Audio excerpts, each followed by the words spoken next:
Okay. All right then. So we're going to jump to the first speaker, and our first speaker is Mr. Olu, right? Our first speaker is Mr. Olu. He's such a brilliant immigration lawyer, here at Alpha Shindara. He's also our director, and he'll be sharing like key insights on your right at work as an immigrant, visa-related employment concerns, and legal protection that you may not be aware of. Mr. Olu, thank you very much for joining us today. Right. Thank you very much. I don't know why the video is not coming on, but it says unable to.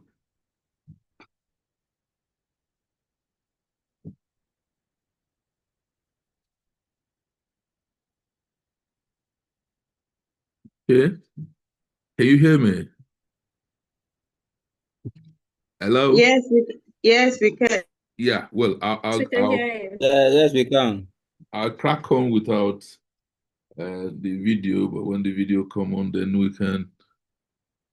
Okay. Thank you very much. I think everything seems to be okay now. Good evening, everybody. My name is Olu Ogunyanwu, and just from the host, you have had a few information about what I do.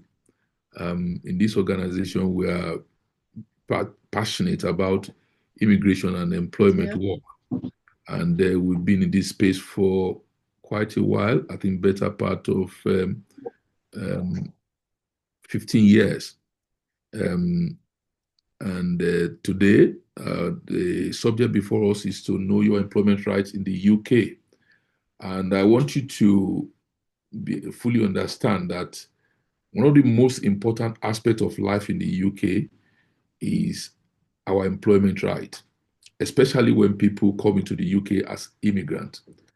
There are a few things that you need to be aware of before you go into employment.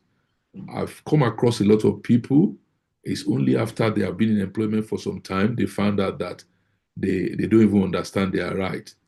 And when we do initial assessment of who they are, some of them think that they are actually employed, but they find out that they are not actually employed, but they are in a different category.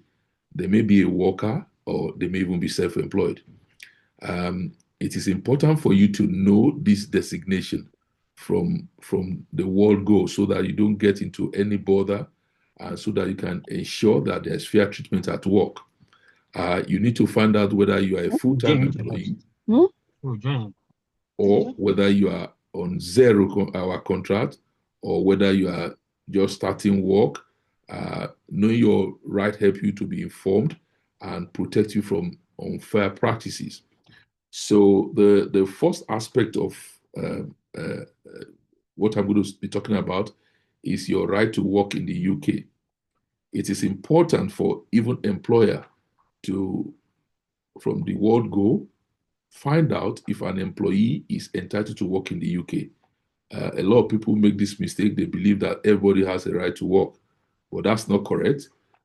Because of immigration rule, the rules are very strict and very stringent. Recently, there have been a lot of development in this area where you must have a special code before you can be allowed to work. They call it share code. And for people who don't have a share code, the understanding is that you cannot be in employment. You need to resolve that with the Home Office. And if you don't resolve that, if an employer put you in a role, then the employer will have to answer because the liability will stop with them. So for people who have a valid visa or as a skilled worker or as a graduate worker, yes, they are entitled to work. And some people may have their visa in another category, maybe as under the family route, they are entitled to work as long as their visa is valid. And some people who are settled or they're under the EU settlement scheme, they too are entitled to work. And for some people, if they are lucky enough and they have British citizenship, then they will be entitled to work in the UK. You must check your right to work, and you must have understanding that this right is valid before you even get into employment. The second thing I would like to talk about is your understanding your employment contract. There are two basic categories that exist. You have the full-time contract.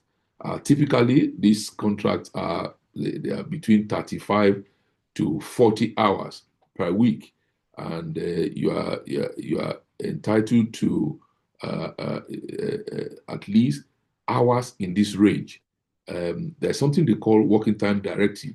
You must work according to this working time directive. It's a European law, but it has been domesticated for use in the UK. And it is important for everyone to understand that you cannot just start to work endless hours. Your hours must be within this range, and then you need to follow the directive. If you want to opt out and you want to work more than these hours, then you have to use your own hand to even signify or indicate in writing that you want to opt out of this working time directive. And so you can be allowed to do more hours than is required of you by law. If you are a full-time employee, or you have a full-time employment contract arrangement, you'll be entitled to holiday pay, you'll be entitled to sick leave, and you'll be entitled to things like notice period. Say, for instance, if anybody wants to terminate your employment or do something, they will give you a notice period. And if you want to leave the employment, you give them a notice period. Such arrangement must be incorporated into that full-time employment contract. And your hours must be stable, and then you must have a pay, which must also be stable. Then the other category that I want to talk about is the 0-hour contract. Under this 0-hour contract arrangement, this is an initiative of predecessor government. The Tory government, they came up with this idea that people can be on 0 hours. That is, no hours is guaranteed. Work is offered as at when needed, but they are still entitled to some basic rights, such as they must be paid at the national minimum wage. They must be paid. They must have holiday pay as well. Everybody must be protected from discrimination. You cannot be forced to exclusively to do anything because you are under 0 hour.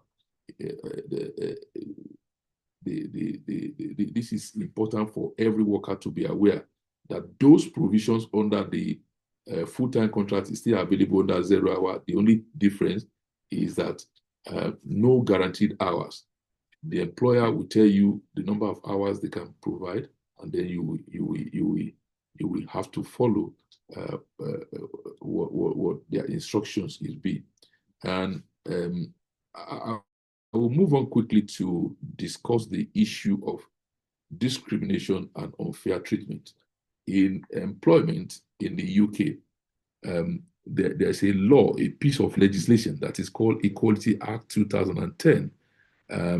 It is illegal for employers to discriminate against employee based on any protected characteristics. Protected characteristics are specific things that are defined under the law, and it has to do with the people's age. It has to do with disability. It has to do with gender reassignment, and race, most of the time, religion, or your belief. It has to do with your sex or sexual orientation, and pregnancy and maternity, and marriage and civil partnership. And I'll give you an example, because people are not usually aware of some of these things that exist. Just 1 minute. I need to.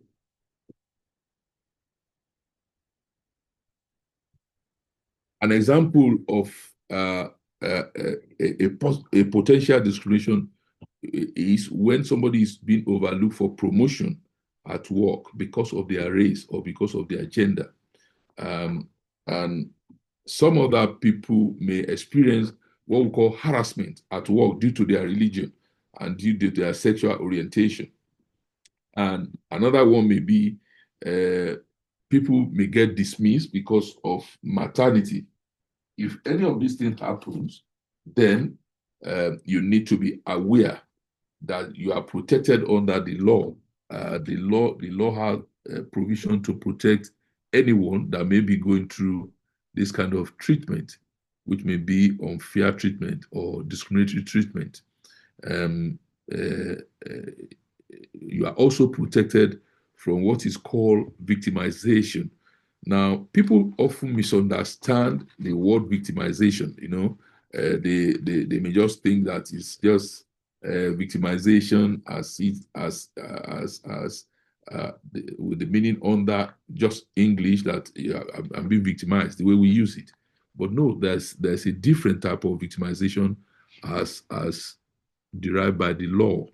You cannot be treated uh, uh, differently because you brought a claim under any of the headings that I've just read. Maybe under the issue of your age, or that the issue of your disability, or that under gender reassignment, under race, or under religion, under sexual orientation or pregnancy. If you brought a claim like that and then you suffer further detriment because you brought those claims, then under the law, it will be classed as victimization. Or you cannot be treated um, uh, uh, subject to any treatment because you brought a complaint or you whistleblow on any matter, maybe on any wrongdoing by your organization, and then because you have done that, then you suffered a sort of treatment. Treatment meaning that you are put to a disadvantage as a result of you doing those type of protected characteristics or protected acts or whistleblowing or doing something of that nature. So I want you to be clear about that, because these are very important things that often happen or notice at work. A lot of people may not know the reason why they are being put at a disadvantage, or why they are not being promoted, or why they are being overlooked, or why they are being treated less favorably. It may be because of any of these things. And if you notice that you are experiencing such, it's always in your best interest to seek advice so that you will understand what you are going through. Another topic that I would like us to touch this evening is the issue around termination and unfair dismissal.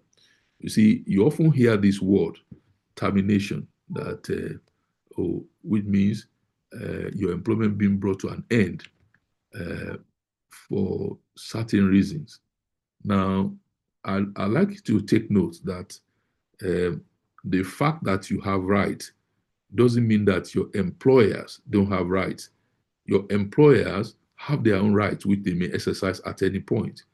And one of the important thing for any employee to know is that while you are protecting your right or asserting your right, the employers too are protecting their right. One of the rights of the employer is that you must not flout the employment rules, which is categorized as misconduct. Say for instance, somebody who just decided to be coming late to work, or going AWOL, or not doing the work properly, or breaching health and safety rules, or acting irrationally at work. And then another reason an employer will want to terminate your employment is if there's poor performance, which we often call capability. So people, they will not do their work properly, or they will not understand the work. But instead of asking for help or something like that, they will just be guessing or doing something that is very unhelpful to the employer. And if the employer say that, look, the way you are doing this work is not helping us and things like that, they could subject you to what they call capability investigation. And when they have the evidence that, look, you are not delivering as you are supposed to be, because some employment, we say we have targets, we have KPIs, we have things that you are meant to be doing, we have things that we need to be monitoring, and you are not delivering, they are entitled to do their own diligence by way of investigating why is this happening. Do you need help? Do you need support or anything, or is anything wrong? And some people may not want to be open about it.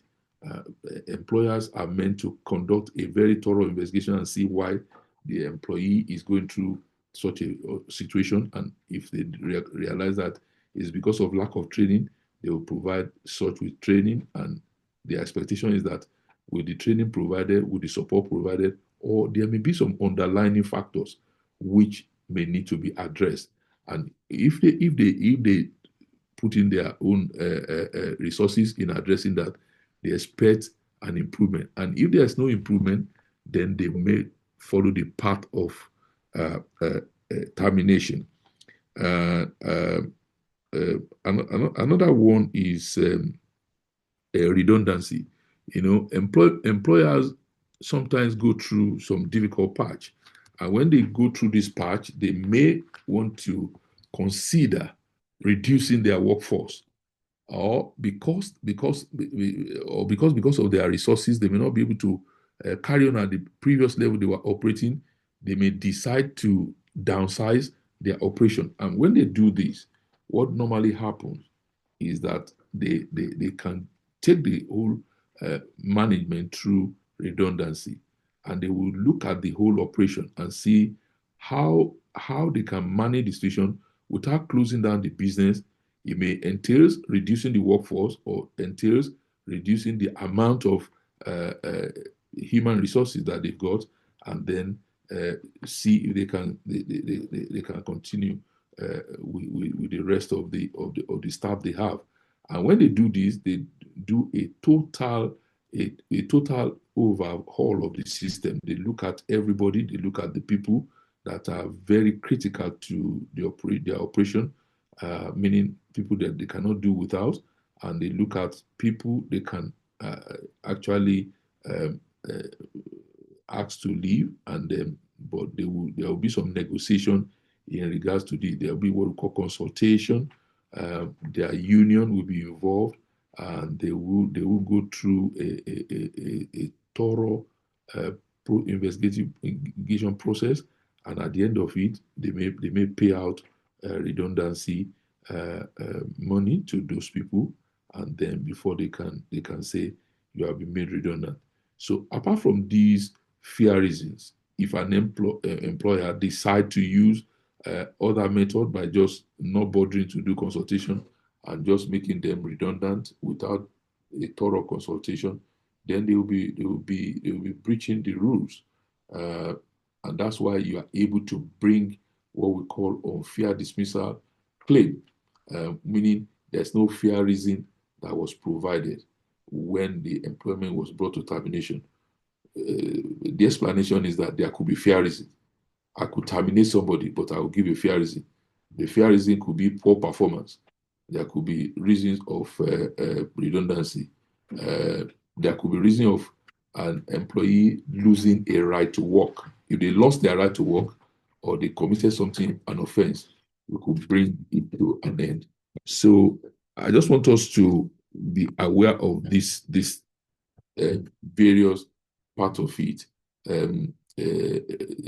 Some people make mistakes. They say, "Oh, I've been dismissed," but they will misunderstand the reason why they are dismissed. If they don't understand it, then they will be fighting a lost battle.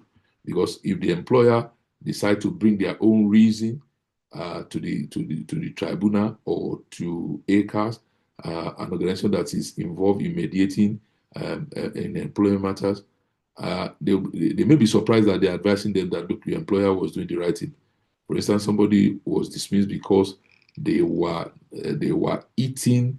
The employer they do some sort of packaging, and then some of the things that they were packaging some things for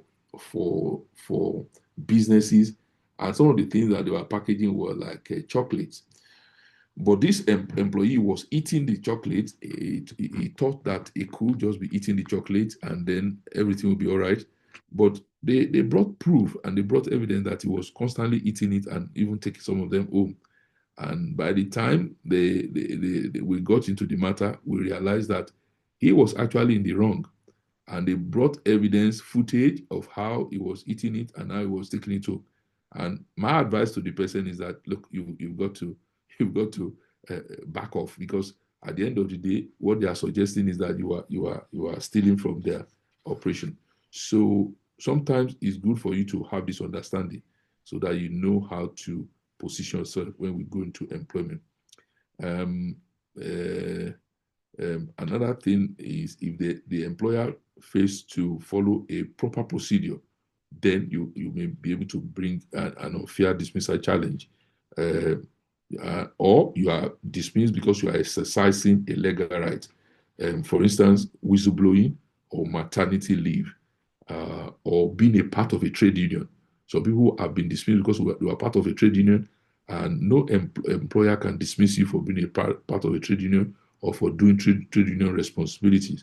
So we need to be aware of this. Um, then the question is, when can you bring a claim to the employment tribunal? Yes, in most cases, you can bring a claim according to the UK rules when you have at least 2 years, or you have been dismissed unfairly and without a proper process. You can always bring a claim. But sometimes you may not have the 2 years minimum time limit. You could still bring a claim.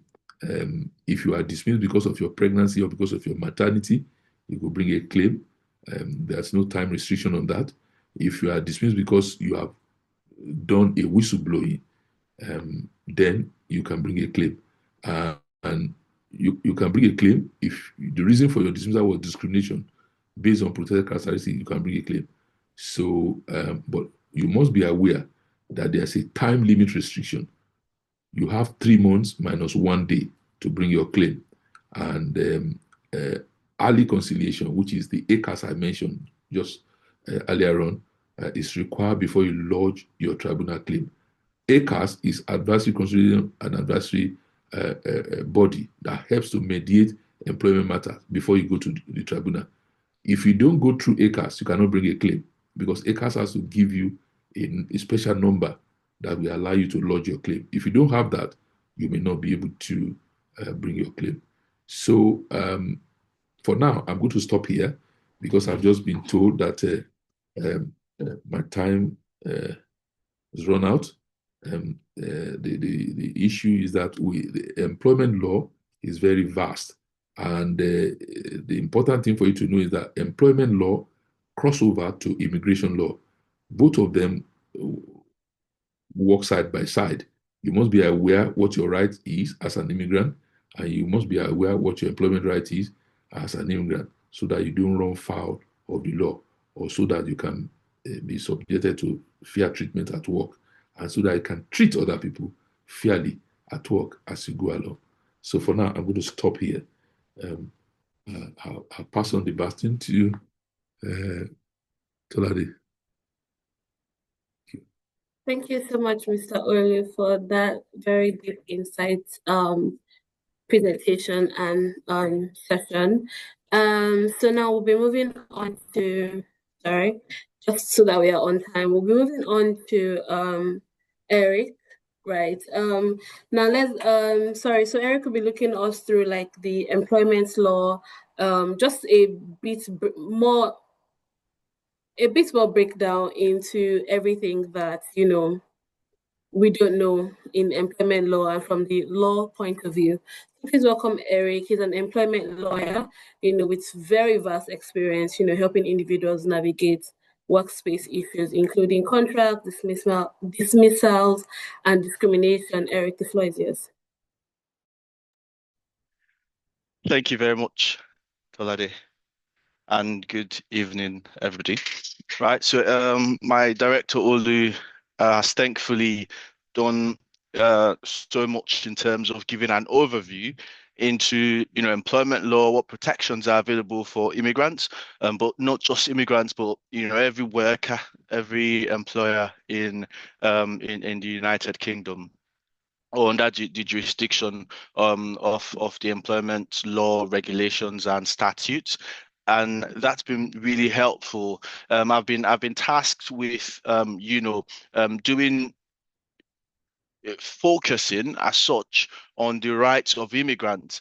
The truth is that um, the law doesn't do too much because of obviously English law and in this jurisdiction there's a lot of emphasis in terms of inclusion.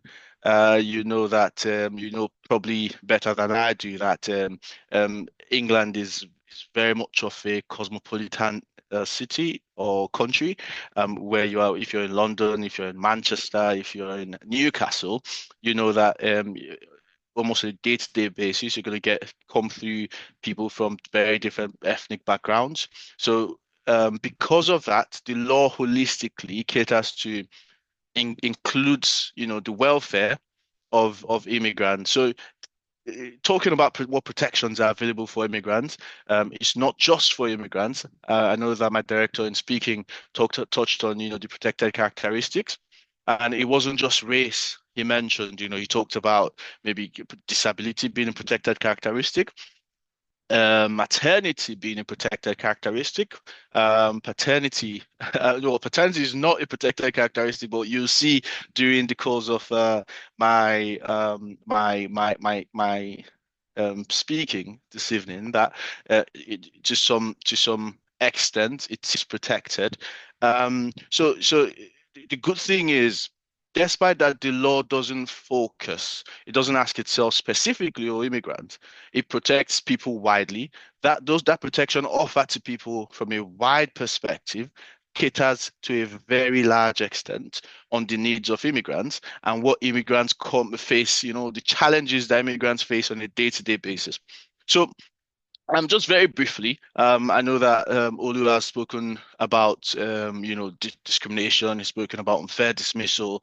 Of course, you've got the right to be protected from being unfairly dismissed. It's very important to note that the right unfair dismissal at the moment under the current regime will only apply to a person if they've worked for that employer for at least 2 years. Well, that law we're hoping is going to be changed sometime in autumn this year, at the end of autumn. We expect, but the law should keep coming to force very strongly at sometime in I think in August of 2026, and it should be that from that time you can now claim unfair dismissal from day one.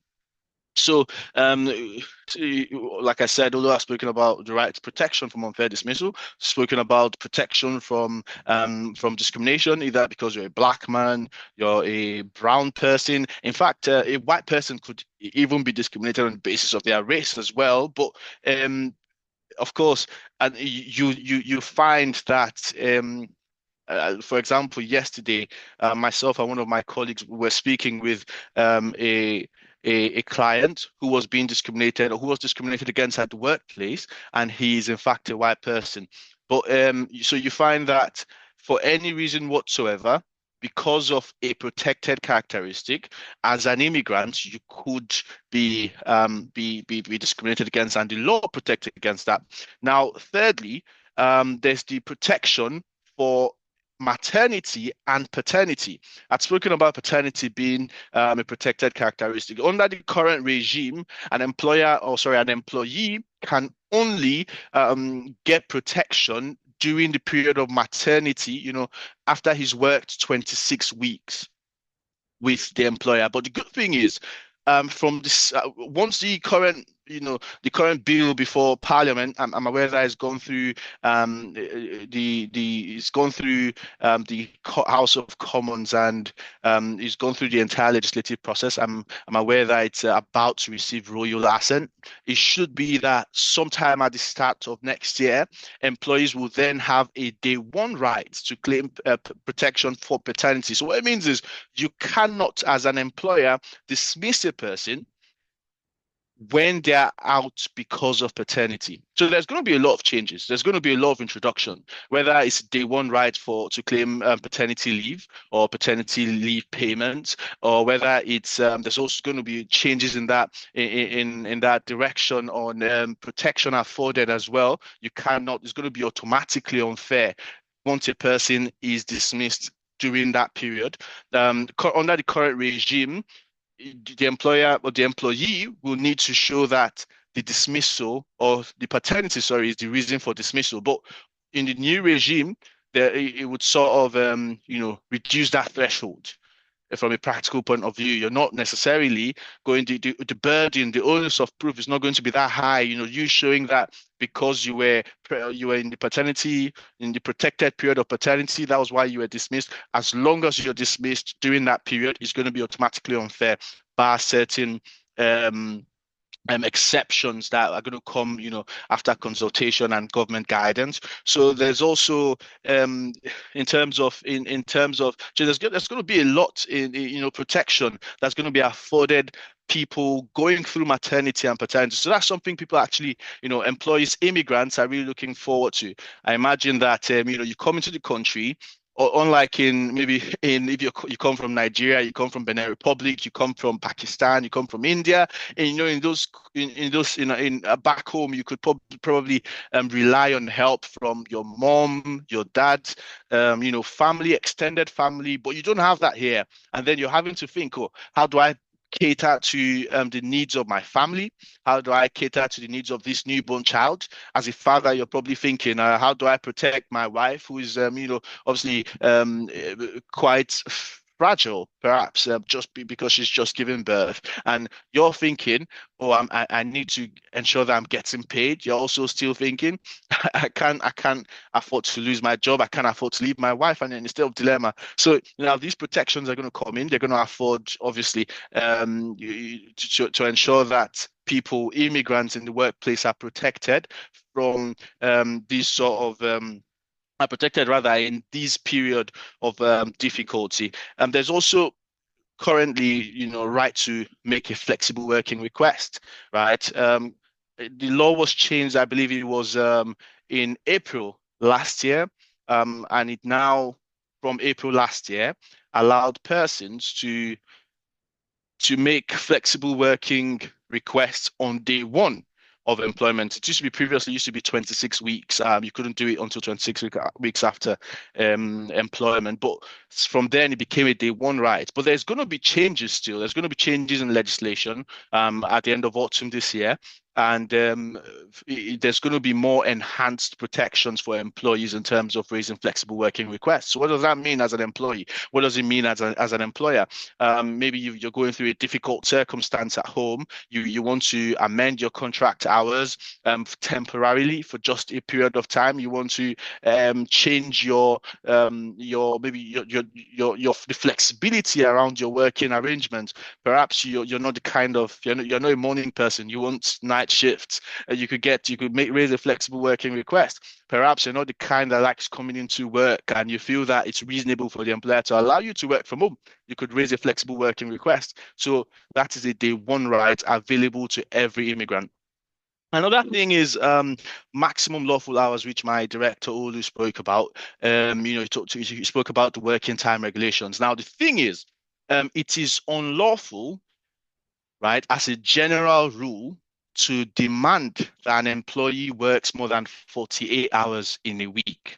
However, you could, by agreement with your employer, And by putting it in writing, I agree that, you extend this. So sometimes you have doctors, for example, we've got clients in the medical industry, doctors, consultants, and they rack up hours, they rack up a lot of hours. Lawyers as well rack up a lot of hours. So you could end up doing 60, 65, 70 hours in a week, and it will not be lawful. Why? Sorry, it will not be unlawful. Why? Because you must have entered into an express agreement in writing with the employer.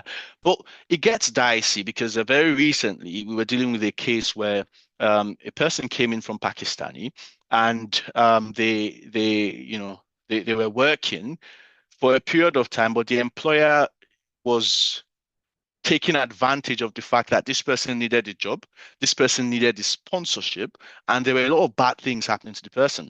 There was a lot of there was a lot of unfavorable treatment that this person was subjected to, harassment in the workplace, just because of the fact that the employer was latching onto the fact that the chances of this guy, retaliating is extremely low, because at the end of the day, he needs the COS, he needs the sponsorship to remain in the UK. But that's where we come in, and I believe that that was what my colleague Tolade had in mind when she set up this webinar and asked me to speak on this specific topic, because the truth is that there's a lot of protections. It could be that you have an unethical employee, or sorry, an unethical employer who exploits immigrants for these reasons, or for this reason. Maybe the person could mandate that the immigrant is working 60, 70 hours and doesn't inform the Home Office, or is asking the immigrant to, lie to the Home Office that they're working 42 hours, 35 hours, whereas they're making them work so many hours. Maybe they don't pay the immigrant because, by the way, that's one of the rights that you have. You must be paid, one, minimum wage, and secondly, an employer cannot deduct from your wages except there's an express written agreement to deduct that wage. So, but you have some unethical employers, unethical sponsors who then take advantage of immigrants, and that's the case. That's the nature of the case that we dealt with very recently in the firm. This employer was taking advantage of this immigrant essentially. Now, because these safeguards exist, like I've said, the right to not have your wages deducted. Secondly, the right to be paid at least the minimum wage. But where there's a contract, you must be paid according to the contract. Of course, that contract cannot pay you below minimum wage. So what I'm saying here is where you contract to be paid something higher than the minimum wage, you must be paid the contractual rate. So because all these safeguards exist, they protect you as an immigrant. Now, what happens in a situation or a circumstance where you raise a complaint? It could be a complaint to the employer. It could be a complaint to the regulator. It could be a complaint to the government or the relevant government body supervising, which will be the regulator anyway, or any other relevant party. And because of this, the employer starts to, subject you to unfavorable treatment. And that's where it gets very interesting, because here you would agree with me that as immigrants, the first thing on your mind will probably be, oh, I can't afford to. I've left my life in the country back home. I can't afford to, fall out with the employer. I can't afford to have them withdraw my license. But in this case, that the same case example that I've been citing, that's exactly what happened. In that case, the employer, actually withdrew the license of the employee, and it became a very serious issue. And we've actually had judgment against the employer in favor of the client. And there's going to be, especially with that judgment, there's going to be a lot of repercussions for the employer. There's going to be financial implications, massive financial implications, and also obviously there's going to be severe reputational damage to the employer, and the immigrant worker is going to have recourse again as well for his immigration status. But now focusing on the employment, aspect, the employment law aspect or element to this case, it's very important to note that any complaints you make, whether to the employer or any other person, is protected. So because it is protected, your employer cannot subject you to detriment. Your employer cannot harass you. Your employer cannot withdraw your license. Even if, for example, we know that under the current legal regime, you need 5 years to as a skilled worker to then, get settled status, ILR, citizenship, and whatnot. But maybe your COS has 3 years, and you might be thinking, oh, it could be that they don't dismiss me, but at the end of 3 years, they then decide not to renew my license for a further 2 years because I raised that complaint, or because I was complaining that they didn't pay me my full wage or something like that. Now, we're here to tell you that even in those circumstances, the cause of action there will be victimization, because you could actually fail to do something and then still, by failing to do something, be subjecting the employer to a detriment. So these are the protections that exist. There's a lot more, but of course I can't. I've been advised I've only got about 20 or so minutes to speak, so we can't cover every single blade of grass on this subject. But it's very important to have that sixth sense as an immigrant working in the workplace. Just have that sixth sense to know that, right, things are not working as they should be here. It's time to get legal advice, which is one of the things that I've also been asked to speak about, what to do, or when and how to escalate beyond HR to legal support. Now, the first thing I always tell all my clients, all my friends, you want to belong to a trade union, right? I think it's suicidal to be an immigrant working in fact, not just immigrants, being a worker in the UK, you should belong to a trade union, but even more so working as an immigrant.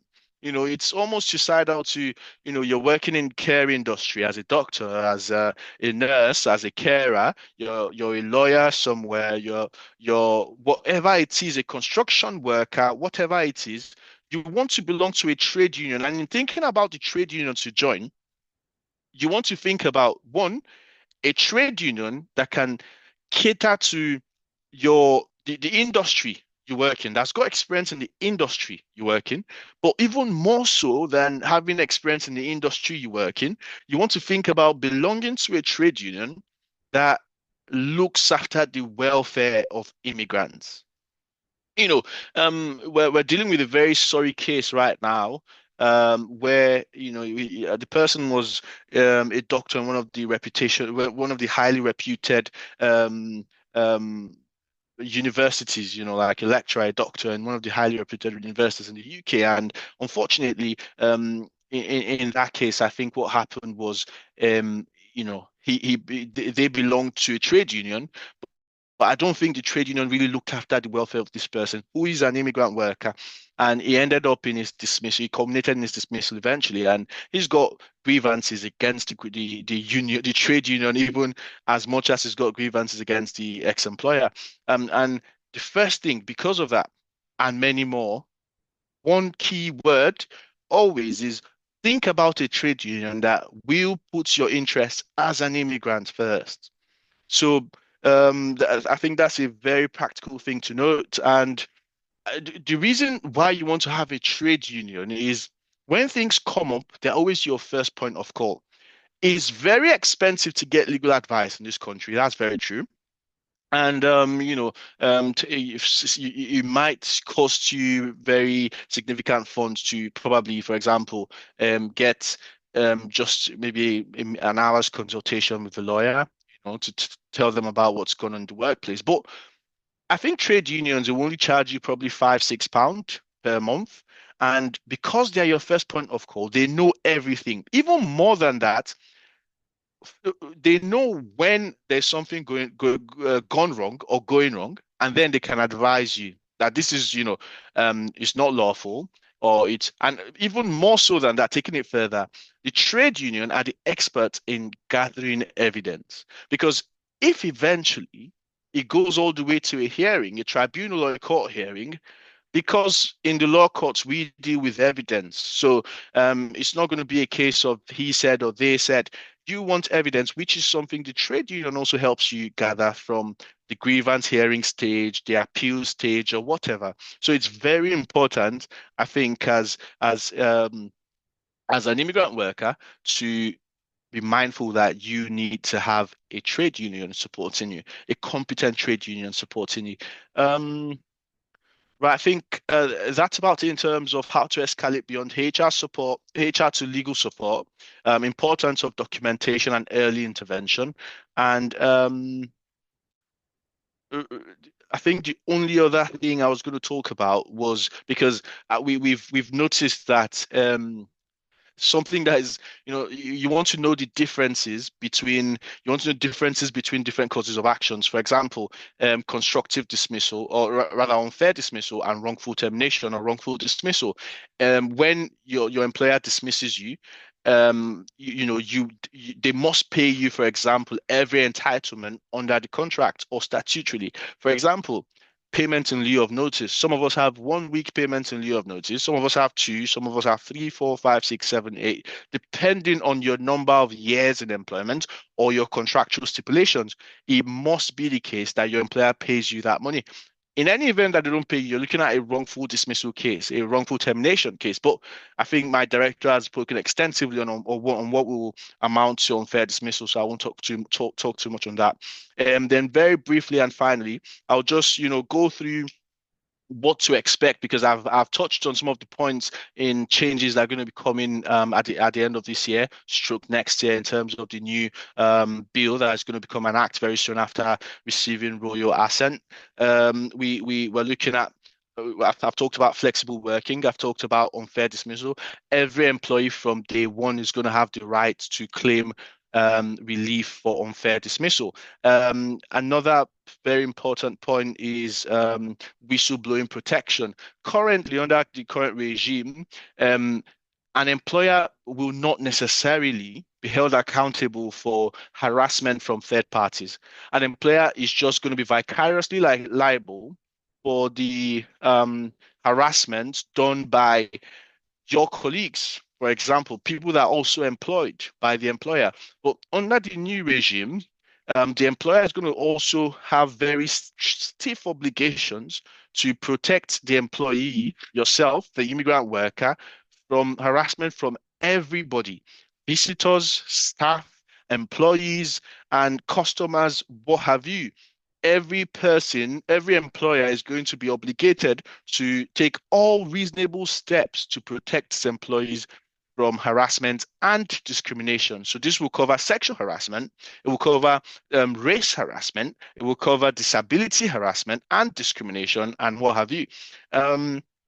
Another thing is time limits. So currently, under the current regime, you must bring a claim to the tribunal from 3 months minus a day from when the cause of action arose, as a general rule. But this is going to be I've heard from October next year. We're expecting that it will now start to be 6 months. The time limit for a claim will now be 6 months. Yeah, so I think that's about everything. If you've got any other questions, I think there's a section dedicated to question and answers. Thank you very much.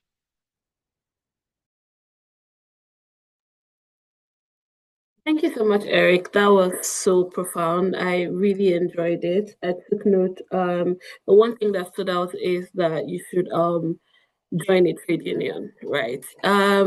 Okay, so to not waste so much of your time, I'm going to be calling on, Ini to hear from the HR perspective side of things, the people who are often, our first point of contact when things like this, when things go wrong at work or when we even get a job, they are the first point of contact. So please welcome Iniabasi Adesokun, and a very well experienced HR professional who who will be walking us through, how HR can help, what they look out for, and how to professionally raise workplace, concerns.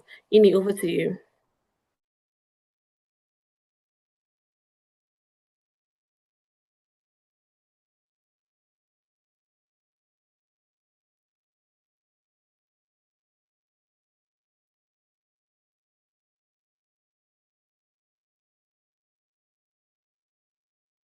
Good, good evening. Apologies. I'm still getting the hang of how to use Zoom.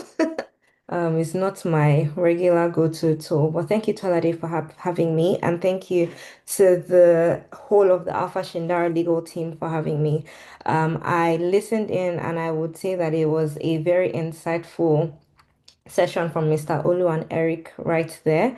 And as Tolade has introduced, my name is Ini, and I will be taking you through on knowing your rights, employment protections for immigration, for immigrants rather in the UK. And this is not just from the perspective of you as an employee, although most of it is going to be focused on there. We're also going to touch on points about you being a candidate and the rights that you have because from a HR perspective, we believe that your start in an organization doesn't necessarily start from the day that you are given an offer letter or you sign the contract, but it's from the moment that we're able to attract you to even applying for the role.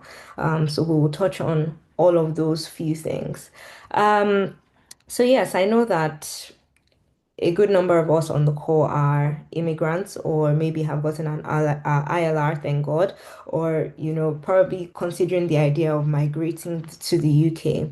And I'm very sure that when we think about working, particularly because of the change in culture and the way things are done, the dynamics can be a bit overwhelming. But even with the uncertainty, there's still some level of certainty that we all should, feel about ourselves and about the way we present ourselves even at work. And I'm very happy that Mr. Olo and Eric have done justice in terms of the things that you should look out for. A few things may seem like they are just repetitive, but it's just so that at least you get the gist and you understand how these things go. But I want to start by reassuring you that immigration status does not erase your rights as an employee. The fact that there's the white paper that has been, being touted all around, or, the speech by our Home Secretary, that doesn't erase your rights as an employee. You are still entitled to fair treatment, you are entitled to fair pay, safe conditions. You are protected from discrimination as a candidate and even as an employee. So my role today basically is just tightening everything that Mr. Olu has said and Eric, and to also walk you through what those rights look like, where you can seek help, how employers and prospective employers should treat you, and what you can do if anything goes wrong. However, I know that the experts here, which is Mr. Olo and Eric, have really said a lot about that. So I would say that, please refer to a lot of the things that they have said because I'm just going to be summarizing and going straight to my own area of expertise, which is recruitment and HR. I hope that at the end of this, you'd be leaving the session, you know, with all the knowledge that has been shared and practical steps that you can use straight away. So, to go straight into it, what are your rights at work? So, we'll begin with those core rights in the workplace. This includes, like Mr. Olu has said, equality and dignity, your fair pay, limits on working hours, written contracts and pay slips, health and safety protections, and the right to whistleblow without punishment. And so like Mr. Olo and Eric had said, there's the Equality Act of 2010. It's actually a document that you can always refer to. It is very much available. So if you are in doubt of anything, you can go there. There's the Control F, or you can also always Google just to find out what does the Equality Act 2010 say about this. But basically, it protects you against discrimination from, like Mr. Olu said, your protected characteristics, like for instance, your accent, your beliefs, your religion, your age, your gender, your sexual orientation, your ability or disabilities, whether you're married or you're not married, whether you are um, pregnant or you are not pregnant, all of those things are all dealt with in the Equality Act. And it will interest you to know that even though a lot of organizations tout that, oh, we're honest, we treat people fairly, a few things happen and a few nuances here and there. Typical example is a manager speaking to a line report and using terminologies that are not ideal, maybe making references to the fact that this person is a gypsy or the person is a traveler. Those kind of things can cause problems or, tribunal liabilities if it's not handled properly. And from a HR perspective, if there hasn't been documentation or this has not been handled fairly in terms of disciplinary or grievance processes, it can cause organizations it can cause the organization problems from that perspective. But from an employee perspective, know that you have this right.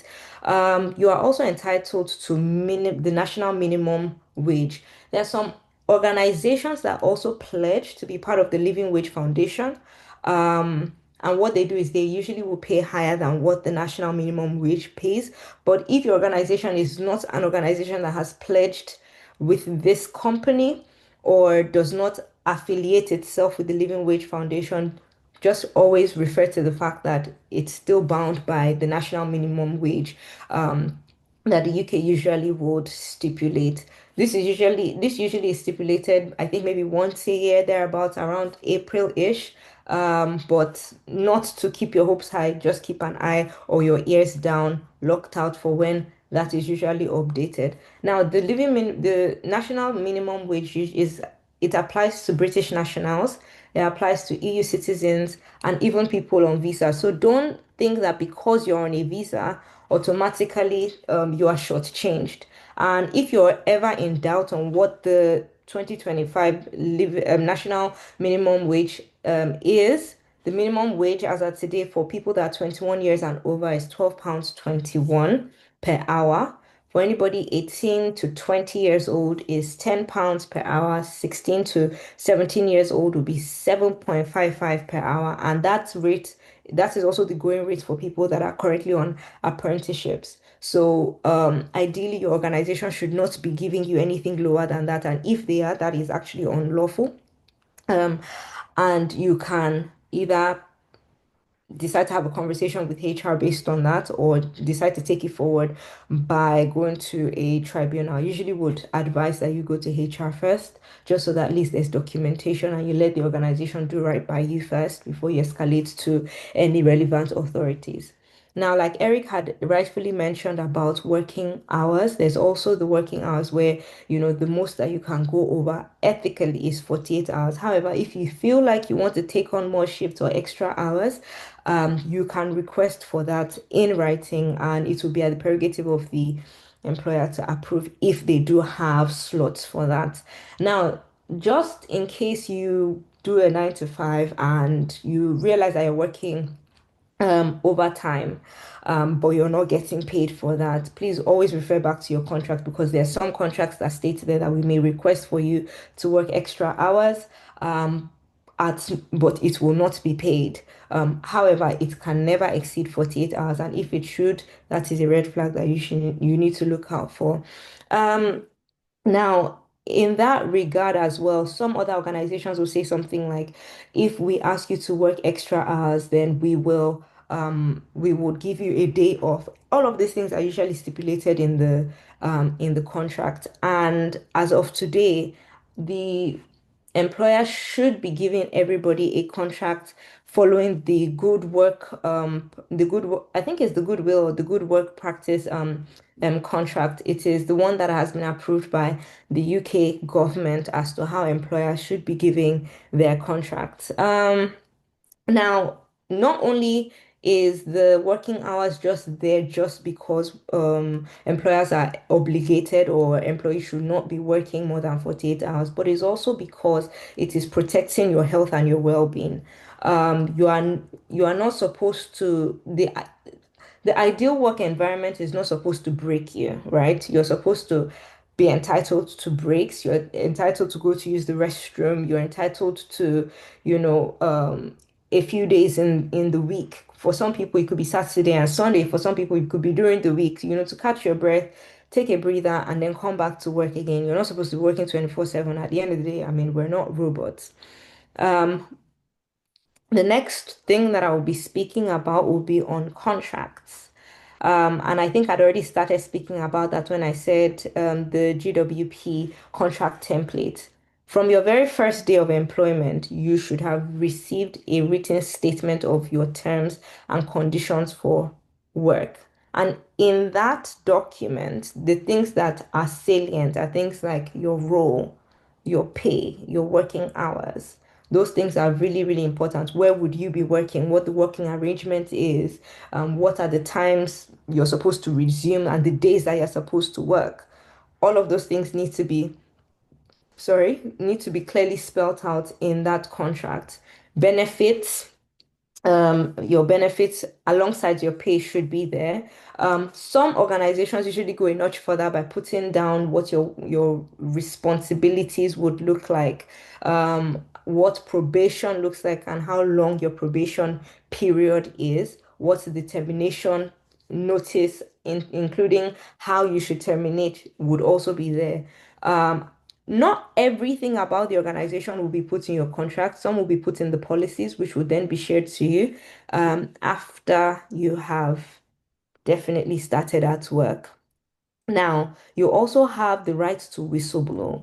A few people feel that, oh, because I'm black, I don't want to be involved in a lot of things going on in the organization. If somebody is stealing or somebody is doing that, I really don't want it to be my headache. I didn't see, is I see no evil, hear no evil, I speak no evil. No, that you shouldn't live like that in the workplace. If you see that there's wrongdoing at work, such as maybe your employer is underpaying you, somebody's stealing at work, there are unsafe practices or discrimination, whether it's affecting you or affecting somebody else, you have the right to whistleblow.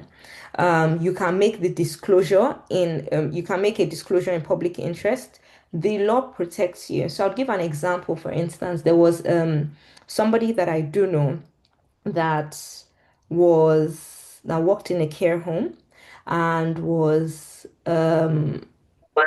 assaulted by one of the patients in the care home and felt that they could not whistleblow because they were an immigrant and their employer was or is their main sponsor um, for their visa. After they had taken a lot of crap, pardon my French, they eventually realized that they had reached their breaking point and needed to speak up about it. Now, the law protected this person such that they were not sent out or given the 60 days, I believe, or 90 days notice to leave the country just because the employer was currently being investigated and had their license withdrawn, but they actually had those protections, around that particular person up until there was a resolution in the situation that they had been faced, that they were facing rather. So if you feel that you have been treated differently because of who you are, your skin color, your religion, whether you wear things that that um that makes it easy for people to know that you identify as this person or that person. I want you to know that it's unlawful and that you have been discriminated against, and you really do have the right to, get help. And when I say help, I mean you can reach out to ACAS and several other things that would reach on as we go along. So, the right to work checks. Now, a few people feel very iffy when they're asked to provide some documentation to prove that, they have the right to work. But just like the same thing that goes with your right to live in the UK is the same thing that applies to the right to work checks. Every employer is mandated to carry on a right to work check for every single person that joins their organization, because should they be hiring and bringing on board somebody that doesn't have the right to work documents, they are at a liability of some certain fines and could even, have to go to court. So regardless of, your citizenship status, whether you are British, whether you are an ILR, whether you are an immigrant, you must go through a right to work check. The only thing is that you need to ensure that, the documents that they are asking you to provide is not anything more than, what they would ideally ask any other person. And you can always verify or fact check that on the gov.uk website. I think there are two documents there. The one for option A and option B, and option A speaks about, people that are British or Irish, and option B are people that are immigrants. So if you don't have a EU settlement scheme documentation, or you don't have a British passport, you're not a British citizen, you may have to default to the other document just so that you know the things that you are to submit. But if you're in doubt, they usually will ask for, previously was your BRP, but now that they are share codes, they would ask for your share code, your valid passport, um, sorry, your valid passport, and sometimes it could be the visa page in the passport. So you can always check on that. Um, and please don't feel like you are being harassed if you've already started working and your employer is asking you for that. Say maybe 6 months before the expiration of your right to work check. They're just most likely giving you a reminder so that if you need to put in an extension or you need to change to another visa, you have adequate time to do that.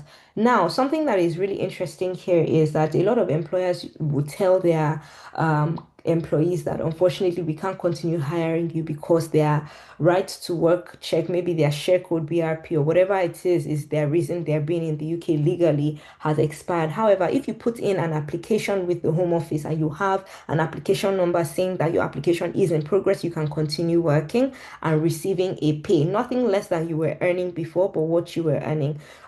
You don't need to be shortchanged simply because you currently have an application that is in progress. So should that apply to you, please realize that you are also being unlawfully treated. So what are the red flags? There are some red flags that you should watch out for. And I have been a victim of some of this. I remember when I first came to the UK, I had joined a team, brilliant organization and all of that. And typical, like a lot of employees, we would have conversations about our pay. And I realized that firstly, I was the only black person that was in the organization that I was working at. And then secondly, I was the only one earning below a certain amount, at least within that band. I was really, really beneath the band for the level that I was in. So few red flags to watch out for. If you are being paid less than your colleagues, being below the band that has been communicated to you, it is unlawful and you can actually speak about it. And the organization has the right to be able to defend itself or at least rewrite their errors. If you have been made to work excessive hours without the option to opt out, that is also unlawful. If your visa is used to threaten you, and you are asked to do things that are unethical or things that other people are not doing just because you're on a visa, that also is unacceptable. If you are told that you cannot be hired or promoted simply because of your nationality, that is discrimination. And I know that the market right now is really interesting. And when I say the market, I mean the job market. I know of a lot of people that have complained and said things like, oh, recruiters will reach out to me and call. And the first thing they're asking is, what is your right to work status in the UK? And the moment you don't see anything other than British national ILR, they hang the phone up on you. I won't say that that is discrimination. Or unfortunately, sometimes your hands are tied, but we would catch up to that as we go along. And in all the situations, you have the right and you have the power to be able to take action. And what are the things that you can do should any of this happen? Document, keep meticulous records of, particularly when it comes to underpayment, keep meticulous records of your pay slips, your timesheets. If you have reported, keep reports on that. Document, what the outcome of those issues were. And like I said, before you escalate to ACAS or citizens advice or even to your employment law or to your employment or immigration lawyer, first off, reach out to your employer. And your employer's representative here is HR or at least their legal team. And in reminding, and when you're reaching out, I mean, you need to remind them about, what the problem is. Is it that you're working over the 48-hour limit, or is it that you're being paid below the band that had been initially, stipulated or at least mentioned and written on paper? Are you working in an unsafe place? Are reasonable adjustments not being made for you if you are, disabled? You need to document all of these things as much as possible. And then you also have the option of seeking advice from people as much as possible. Another thing is that during that grievance, or at least when you're reporting or any disciplinary process, you have the right to come into every of those meetings, whether they are capability inclined, whether they are underpayment inclined, excessive working hours, discrimination, whatever it is. you have the right to come with a representative, and the representative can either be um, the trade union rep, like Eric had mentioned, or you can ask a colleague that is trusted to join you at those meetings. And you have the right to say, I will not be attending any meeting if my representative is not allowed to join. And this is just so that you know about that. So, what are the practical tools for you as an employee? Always ensure that your right to work folder is updated. It will interest you that some people actually forget to update their either expired passport or expired right to live and work in the UK and mistakenly overstay in the UK. So ensure that you're not one of those people. Ensure that your even though your employer sends your pay slip to your work email, forward it to your personal email so you have documentation of that alongside your timesheets. Keep copies of every single document, emails, text, letters, anything that can protect you as much as possible. Do it. Have a folder. I usually do that. I keep reminders on my phone 6 months prior to every expiration of document. I get reminded by email, by my calendar, everything as much as possible because you also want to make sure that you're covering your tracks. Now, should you be asked, and because we're immigrants, sometimes we have this feeling that we need to cower, but that shouldn't be the case. That your skin color is different from, the majority of people, that should be your strength. And so should anybody be asking you to do anything that is unethical or asking you for more things than they would ask anybody else, you should be able to speak up. You don't need to use these exact phrases, but you get the idea. Where you ask the HR or you ask the employer that can you confirm which document is acceptable under the company policy and whether it applies to everybody. Can you confirm that this document is in alignment with what the gov.uk stipulates? Because every organization should do what the gov.uk stipulates or above, nothing beneath that.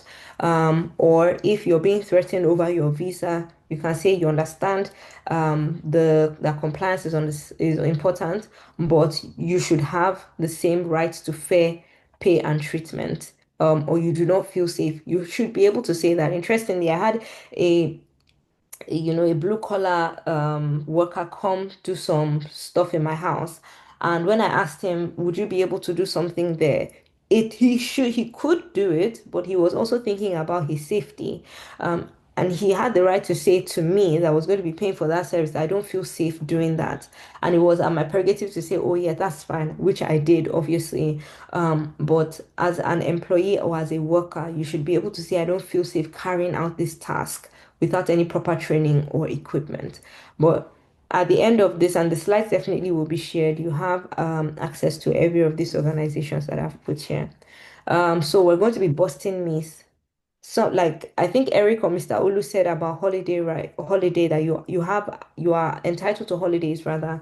As an immigrant, you are entitled to holidays. And if for every organization or if for some organizations rather, you are entitled to 20 days, 21 days, 25 days, 27 days. If every other person is entitled to that, you are entitled to that as well. The only caveat there is if you didn't start at the beginning of the calendar or the holiday calendar year, it could be prorated.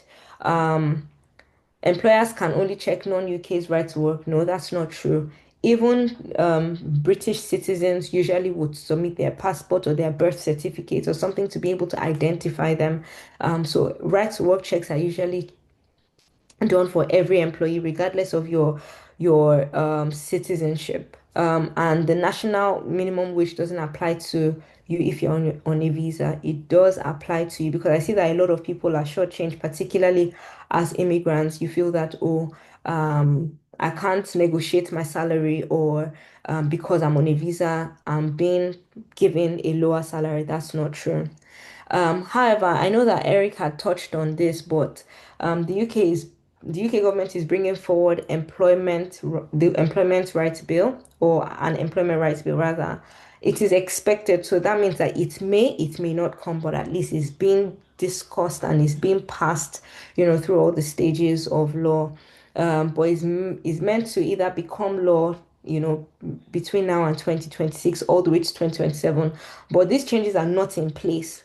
But the idea of the changes are literally just to strengthen the protection of workers And, like I'd written here, some of them include improved sick pay and leave provisions, enhanced protection for industrial action participants, more robust whistleblowing protections, additional rights for gig workers like Uber drivers, delivery riders, or people on zero contract hours, and protection against harassment. Now,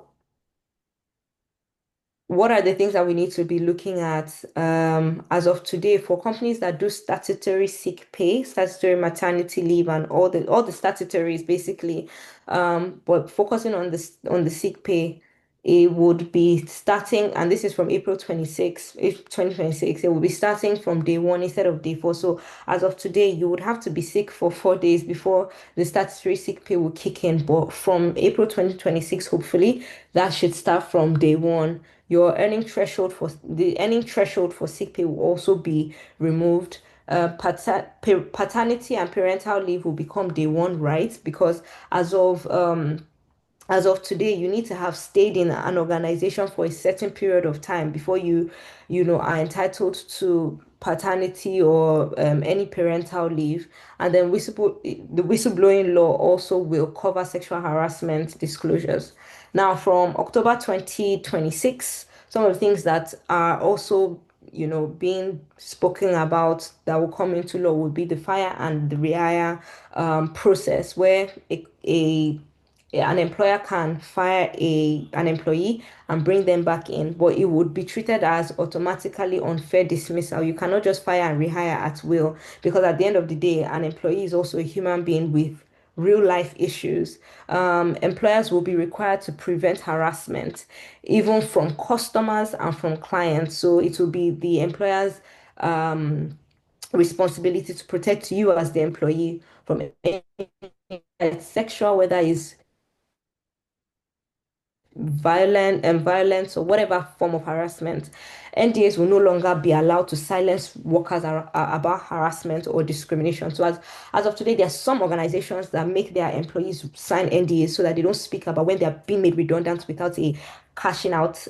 I wouldn't say redundancy cash out, but at least without redundancy pay for the people that are entitled to it, or say maybe they're working longer hours, or maybe they have been exposed to some form of violence or sexual harassment. There would be NDAs will no longer be able to cover that. Most organizations don't put those things in NDAs, but you never really can tell. There are still some organizations that practice modern day slavery, even in this UK that we're working. And there would be a time limit for bringing tribunals. Um, and Mr. Olu spoke about that, but that would extend to 6 months. In I would not speak so much about 2027. I would give, I mean, since the slides are here, you'd have the opportunity of going through that, but we'll just go straight into your right as a candidate as we're pulling all of this to a sweet end. Um, Now, for a lot of us that may be on the call that have been actively applying, one of the things that you will have noticed is that AI has also brought in a few complexities to the way recruitment processes are being dealt with now. But even with that, and even with your skin color and a few other things that you may be identifying as or with a few of your protected characteristics, you do still have rights as a candidate. So from the moment that that job is being advertised all the way till you signing the contract and then joining the organization, the Equality Act still protects you from discrimination. If you live with a disability, you are entitled to, like I'd mentioned, reasonable adjustment so that you're not unfairly disadvantaged. In terms of the recruitment process, you can actually ask for extra time for an assessment or more accessible interview setups and the likes. Now, with AI, since right now the reality of things is that bots are the ones that are scanning our CVs and shortlisting candidates. Your rights haven't disappeared just because it is now a robot that is doing most of these things. you still have, the Equality Act still applies. The GDPR to protect your personal data applies. So that you're dealing with a bot does not mean that your data will just be sporadically dancing and flying all around, but you have the right to ask for how your data, your recruitment data is being used, and you have the right to withdraw it. Now, even though there aren't so much laws that have been ratified in terms of how AI should be used, there are different debates and conversations that are being held, and even on a global level about how bias has been how sorry, how bias has magnified, how AI has magnified bias. And so every employer has the right, or has the responsibility rather, employer has the responsibility to ensure that their platforms are free from any form of recruitment bias. And the reason why is because even if you're using any tool, any HR tool, for instance, and that HR tool has been seen to have recruitment bias, because you have employed a third party agent, the employer is still very much responsible for any form of discrimination that could occur as a result of that. Interestingly, there are current legal issues that are going on in different countries that the EU as well as the UK is currently looking at from that perspective. And you do have the right to tell the employer that you would like for your recruitment process not to be dealt with using a bot, or at least they should explain to you how they were able to arrive at some certain decisions based on the fact that it was an AI or a robot that did that dealt with your application. So in practice, what it means is that you should be confident in asking questions. Is AI part of this process? What data is being collected? Who ultimately makes the decision? Is it the robot or is it a human being? You are entitled to challenge unfair outcomes. So even when you are told the unfortunately, you can challenge that. You can request alternatives if technology disadvantages you. Maybe you are not as savvy as possible, except if the job requires for you to be tech savvy. One of the things that you should realize from the EU and the UK perspective is that even when there's the AI that is being adopted in the recruitment process, there must be human oversight when it comes to life-changing decisions like job offers. So, in a nutshell, that basically is my presentation. This page basically just speaks about the key takeaways: that immigration should not diminish your fundamental employment rights. Underpayment, excessive hours, and visa threats are a red flag requiring action. Keep a right to work folder with critical documents to protect you should there be any issues that maybe could spiral out of control. Ensure that you have specific entitlements regarding pay, working hours, and workplace safety. And should you be in doubt of any, maybe have questions or anything that you can't seem to wrap your head around, or maybe you think you're being taken advantage of, you can obviously reach out to ACAS, which is a free advice on workplace rights. Migrants Help, which help migrants that may be facing exploitation. Citizens Advice, which is available to any and everybody. There's a modern day slavery helpline if peradventure you feel that you are being a slave, just in the modern day context. Maybe you're being exploited at work, you can obviously reach out to them. The helplines are there. And very much the organization that sets this up, Alpha Shindara Legal, is very much available. Maybe you have exhausted everything and you do not know where and who to run to. You can obviously reach out to them, and their details are here. I will be sharing the slides with you, and I'm very grateful for the opportunity to speak here. So thank you once again for listening to me, and I'm more than happy to hand over to Tolade. Thank you so much, Ini. That was really, really insightful. I enjoyed I was just telling my colleague that we have to have this again because, like, I feel like it's really, really educative, right? So without further ado, because we are out of time, I'm going to be jumping right to like question and answer. And I have some questions that have come in into my private chat, and someone has dropped a message on here. So I'm going to start with the one that has come into my, because that came first, and actually it's for INI, right? In a company where HR isn't neutral, I don't know what that means. How can an immigrant employee protect herself while still using internal processes? I don't know if you understand that question, but I'll take it again. In a company where HR isn't neutral, how can an immigrant employee protect themselves while still using internal processes? Yes, I do understand that. So I'll be honest, HR has not really had the best rep.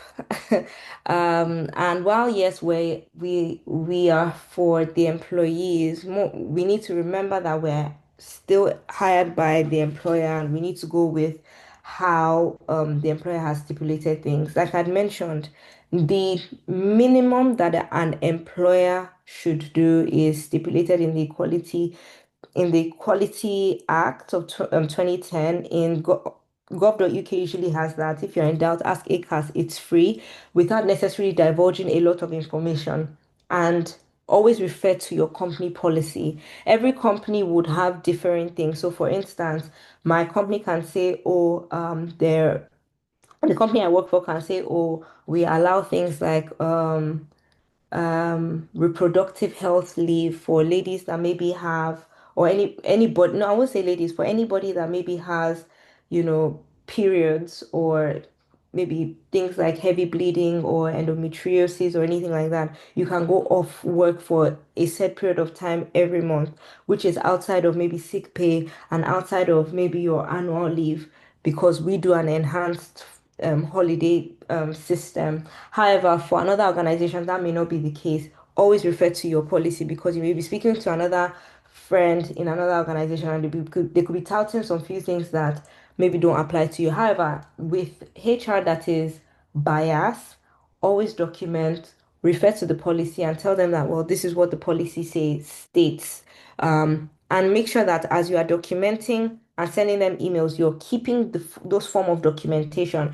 If there's a grievance or there's a disciplinary case that has gone along and you are not happy with the outcome because you feel that there's been some level of bias, you have the right to be able to appeal or ask for how the final decision, or the outcome was. And if you're still not happy about, please reach out to either your trade union, or reach out to ACAS or Citizens Advice for any further steps, because you can't always keep things internally. If already things internally are done one-sided, you need to see how to, you need to look for alternatives. That's just the best thing I would say. Thank you so much, Ini. And because of time, Mr. Solis had his hand up. If you want to ask a question, unmute yourself and ask your question. All right, good evening. I want to appreciate so Good much for evening. time given to me to ask this question. I also want to thank you, the host and the presenters, that find out there's special time to talk to us. So my question, though, Mrs. Inabasi have already answered that a little. The legal practitioner, Barrister Eric, that talked about trade union aspect. How can an employee know the trade union to join, or so that in case such thing happens, he or she can report his or her case to that trade union? That's my question.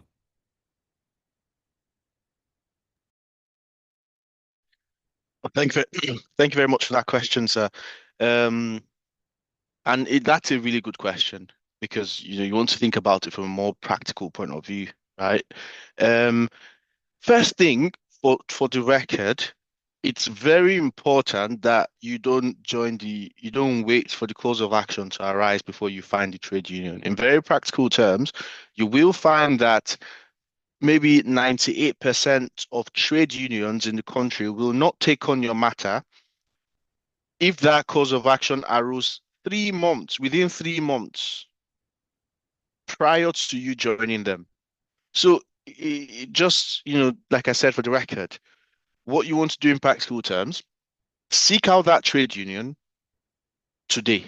seek out the trade union today so that if something happens in the future, then you're covered. Now, to answer the question, how to know what trade union to join, I think the truth is um just like how you would get something to buy on Amazon, right? Or you get something, you make a decision on what shop to go to for a particular product, right? You want to think about what people have had to say. You want to look at the antecedent of the trade union. You want to see what is publicly available about them, and you want to read reviews, right? Maybe word of mouth from it could word of mouth from family and friends and all of that. Um, we've got internally in the firm as well. We've got a few trade unions that we work with from time to time. But you don't want to take anybody's word. You don't want to take anybody's advice. You want to hear what people have got to say, based on people's experiences, and then make a decision from that point of view. And in making that decision, you want to think about the pointers that I've talked about, the work that these people do, and their emphasis on diversity and promotion of equality. Some trade unions, even from their name, you can already tell that this trade union has a focus on doing work for immigrants. From their name, you know a lot of I think you guys know um what trade unions are out there, and you could have a name, Justice for Immigrants Trade Union, or some trade unions, from their names, you can already tell that this trade union is not just a trade union. Their focus, their emphasis is on people of color, people of from minority ethnic groups, and I would typically recommend that immigrants join have make it a priority, or think of these people as the priority decisions in terms of what trade union to join. I hope that answers the question. Thank you very much. Thank you so much, Eric. Thank you for the question, Mr. Phillips. So, let's ask the question. However, it's been answered, but just for people that are not reading the chat, I would just read it out and read out the answer that Amy had answered her. Amy, thank you also for answering the question very detailedly. If one is on COS and pregnant, can they also ask for flexi time, e.g., if the call time starts 7 a.m., one ask her employer for a little time push to start 8:30 or 9 a.m. based on childminder issue? I did with my employer, and they told me it's not something that I should be asking for. And when I was granted, they were not making it look like the flexi time. And when I complained about it, they punished me, but they punished me by putting me back to 7 a.m. Again, the question is, am I allowed to ask for it while on COS? And Amy said, yes, you're allowed to ask for flexible working arrangement while on a certificate of sponsorship, as your visa status does not remove your rights under the UK employment law. Every employee has the right to request flexible working as of today, such as later start time, once they have been employed for 26 weeks and pregnant. Employees are further protected under the Equality Act 2010, which makes it unlawful for an employer to treat you unfavorable because you're pregnant or related needs. If your employer punished you after you complained, that could amount to victimization or discrimination, while the employer does not have to grant every flexible working request. They must consider it fairly, and they certainly cannot retaliate against you asking.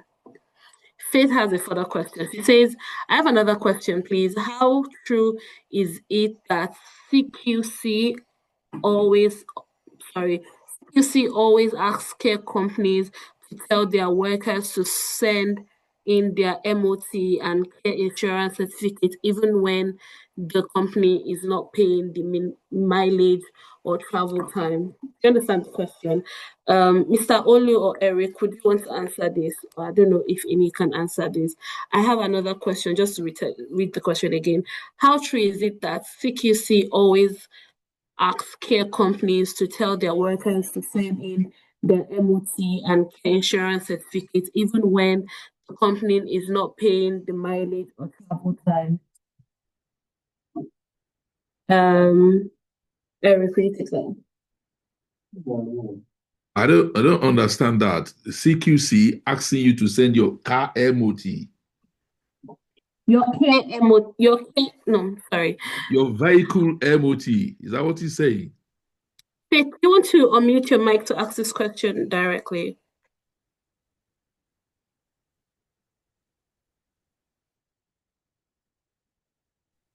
Good evening, everyone. Thank you so much for Good this evening.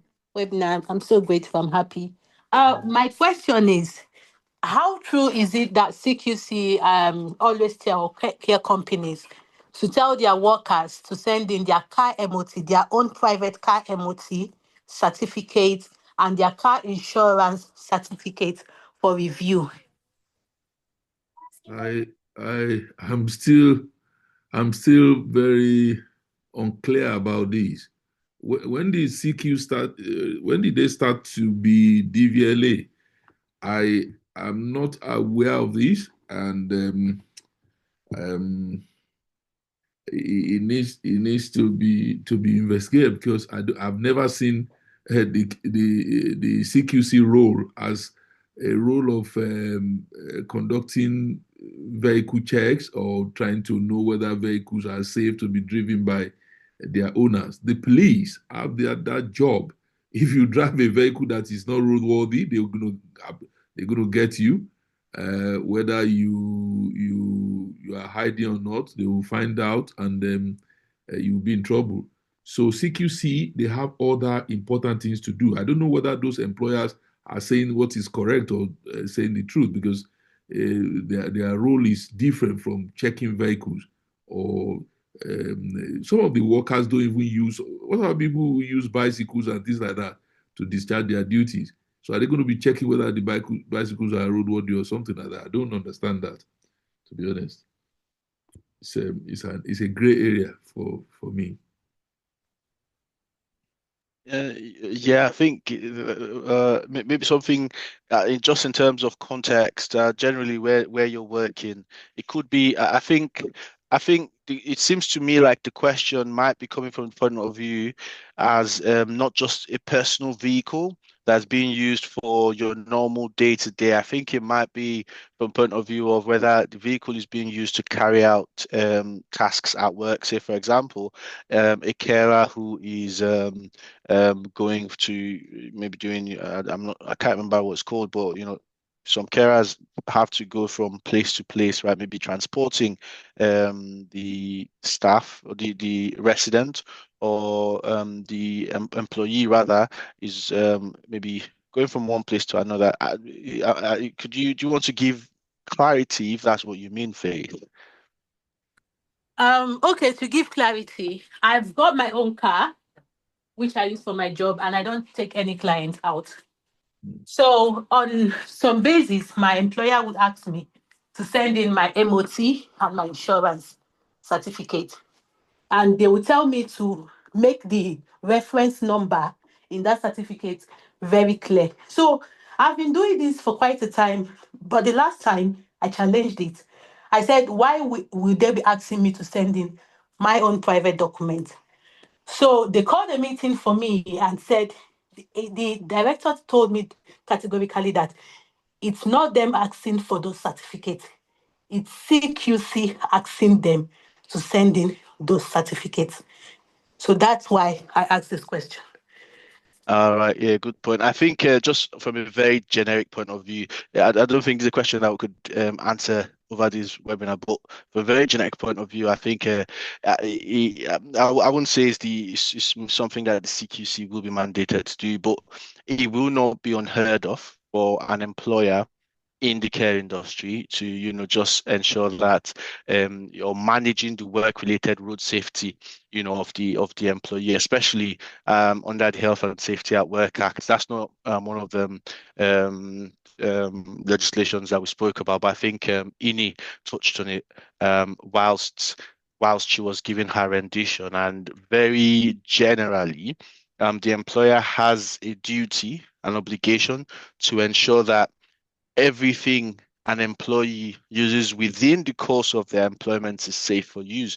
To the extent that the request is made within the scope of that mandate under Section 2 of the Health and Safety at Work Act 1974, it will then be lawful for the employer perhaps to request that you do those sort of things. But it might be a stretch to say that that's a requirement or a mandate from the CQC, but it's a power that the employer will have. Again, should not be taken as legal advice. Just like I said, from a generic point of view, it's not really something, because to answer this question, we'll need to ask questions in relation to the specifics, which is not something we can do in the course of this webinar. And again, for time restrictions, I hope we've answered the question. Thank you very much.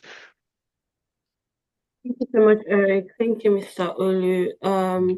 Before I take your question, Mr. Solis, someone said it's not CQC. Most companies want to be sure that your documents are up to date, especially if you're a domiciliary. I hope that answers your question, please. Mr. Solis, so I won't be able to read out all the other questions, but we would be, after Mr. Solis has asked this question and he has been appropriately answered, that'll be all the questions we can take for today, and we will jump right into the next agenda, which is just giving you what we have to offer you today, and then we could call it a day. Thank you. And if you have any other questions, you can send us an email at info@alphashindara.co.uk.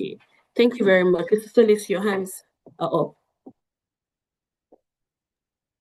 It's not actually a question, but part of the challenges that I've been passing through, and I believe that others have been going through the same. I actually want suggestion from Ini regards to a lot of unsuccessful emails that we usually get. My own personal experience has been all my experiences are all in Nigeria, especially. None have not gotten anyone in UK here. I believe that after going through the job descriptions required of each job offers or adverts, I noticed that the problem has been probably I don't have any experience here in UK. Is there any way one can actually, is it by doctoring the CV and putting one company in UK or something? I'm just asking if advice on that based on standing a chance to get more offers, in interviews or invites for interview and also be recruited. That's my own problem.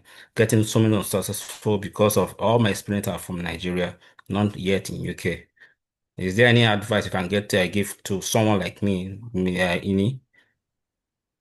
Yes, there one, I will not advise you to doctor your CV at all. I know that a few people do that.